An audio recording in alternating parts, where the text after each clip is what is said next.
lorsque l'on combine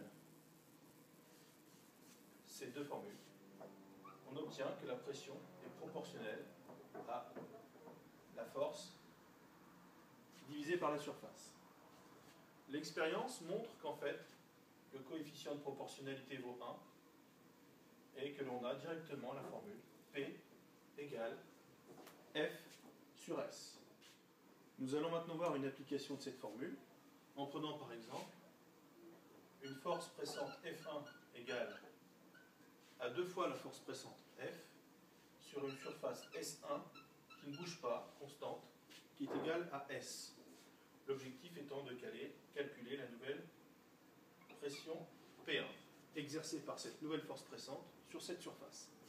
Donc pour calculer P1, on applique la formule P1 égale F1 divisé par S1. On remplace F1 par 2F et S1 par S. On voit apparaître ici F sur S, à savoir P. Donc, à ce moment-là, P1 égale 2P.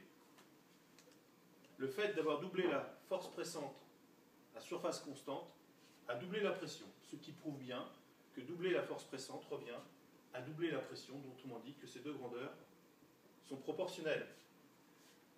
Le calcul que je vous propose de faire maintenant, c'est la même chose, sauf que cette fois-ci, nous allons maintenir la force pressante constante, c'est-à-dire que F2 sera égal à F, mais nous allons doubler la surface de contact, S2 sera égal à 2S.